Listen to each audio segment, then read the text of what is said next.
mngane ngiyokhalela bani nayi iphimbo lami liphindaphinde endabeni ngithi inyawo zami ngibeleze kulo mhlaba nemsini ngifunana noxolo ey'nganweni kukhalisa emaye emzini kamkhulu umkhondolo usekhaya. Sawubona to you, sawubona to yours, from one great spirit to another. Igama lami uThulane Malevu. Welcome to Ubizo Daily. Today, we continue dismantling a dangerous lie. The lie that Alkebulan contributed, or rather Africa, very little to human civilization. The lie that intelligence came from elsewhere. The lie that Alkebulan people were merely recipients of global innovation instead of architects of human advancement. Today, we speak about why Alkebulan genius was hidden and why stolen memory produces generations that underestimate themselves. I speak as a grandson of a Sangoma, as a grandson of a Nyanga, as a grandson of astronomers, of scientists, of builders, of innovators. Let's speak about the psychological function of erasure. Great spirit, and I say this with love. Let us begin with honesty. History was edited, heavily edited, not simply forgotten, edited, because if people knew the truth about Alkebulan brilliance, colonial superiority would collapse. Because how do you justify civilizing people who already built advanced civilizations? How do you justify calling people primitive when they mastered architecture, medicine, astronomy, and mathematics long before thieves, colonizers arrived? Erasure was necessary.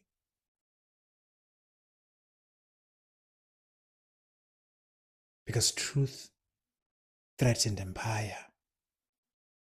Erasure was necessary for their thieving, for their criminality, for the genocides that took place here, for the erasure of who we were, because it threatened empire, the system that you see ruling the world today. Let's speak about mathematics long before modern Europe. Ancient Alkebulan civilizations contributed significantly to mathematics. For an example, look at the Ishango bone discovered near present-day Democratic Republic of Congo. It reveals early mathematical understanding that predates many modern systems. And if I am to give you another example, look at ancient Egypt and how it developed advanced geometry. Why? Because architecture demanded precision, engineering demanded measurement, agriculture demanded seasonal calculation. This was not accidental intelligence. This was structured scientific thinking. And yet millions were taught mathematics as though Alkebulan was absent from its evolution. Let's talk about architecture that defined colonial narrative to support all that I've said. Look at Great Zimbabwe. Massive stone architecture built without modern mortar. Look at the pyramids of ancient Egypt and Kingdom of Kush. Look at the engineering sophistication of Timbuktu libraries and urban systems. Look at indigenous architecture across Mali, Ethiopia, South Africa, and beyond. We'll come back one day to why I don't mess with the term South Africa, because this is where humankind started. The first human fossil, a woman, was found here in this country.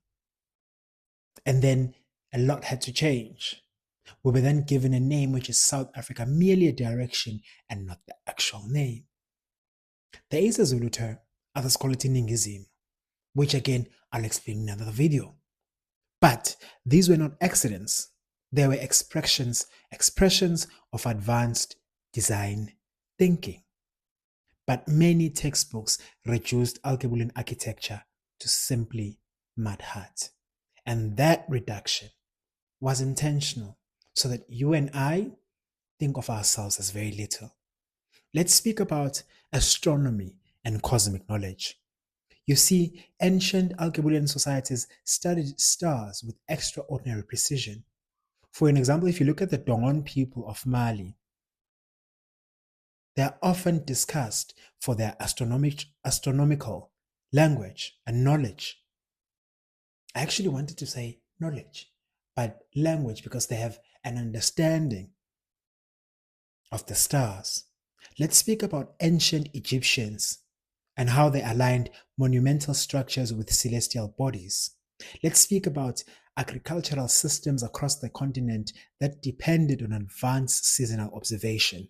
Our ancestors studied the skies because survival demanded cosmic literacy, which is something that is missing right now.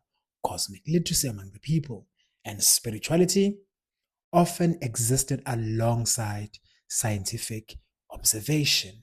Yet modern narratives separated Alkebulan from scientific excellence. Let's speak about, just before we close, why hidden genius creates dependency that I hate so much with a passion. When children grow up believing their ancestors created little, they unconsciously lower their own expectations. They seek validation externally. They distrust indigenous solutions. They assume imported expertise is superior. This is how dependency is maintained. You do not need chains when inferiority is deeply internalized. And just before we close, let's talk about reclaiming intellectual inheritance. Great Spirit, sons and daughters of the soil, this is not about romanticizing history. It is about restoring truth. Study Alkebulan civilizations. Read Alkebulan scholars. Teach children Alkebulan scientific contributions. And protect archaeological truth.